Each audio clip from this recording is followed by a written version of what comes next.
John 15. I am the true vine, and my Father is the gardener. He cuts off every branch in me that bears no fruit, while every branch that does bear fruit he prunes, so that it will be even more fruitful. You are already clean because of the word I have spoken to you. Remain in me, and I will remain in you. No branch can bear fruit by itself. It must remain in the vine. Neither can you bear fruit unless you remain in me. I am the vine, you are the branches. If a man remains in me and I in him, he will bear much fruit. Apart from me, you can do nothing.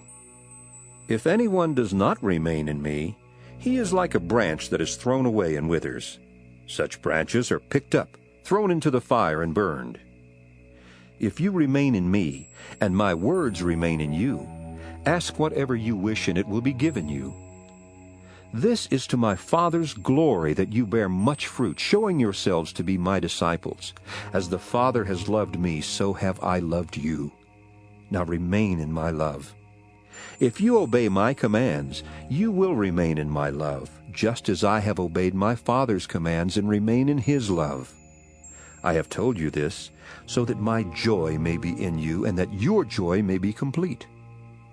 My command is this: love each other as I have loved you. Greater love has no one than this, that he lay down his life for his friends.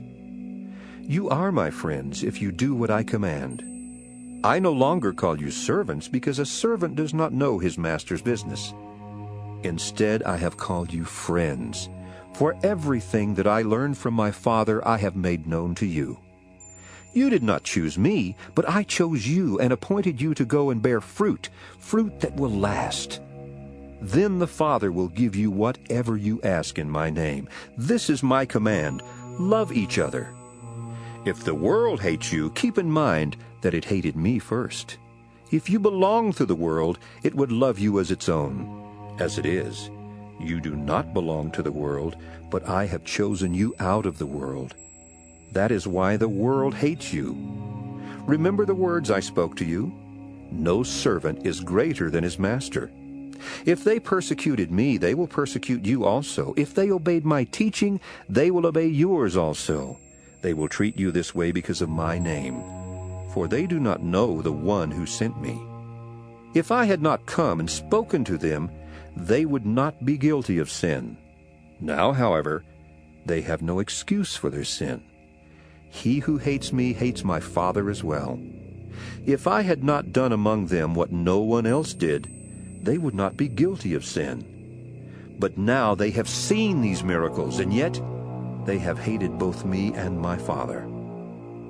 But this is to fulfill what is written in their law: they hated me without reason. When the Counselor comes, whom I will send to you from the Father, the Spirit of truth who goes out from the Father, he will testify about me. And you also must testify, for you have been with me from the beginning.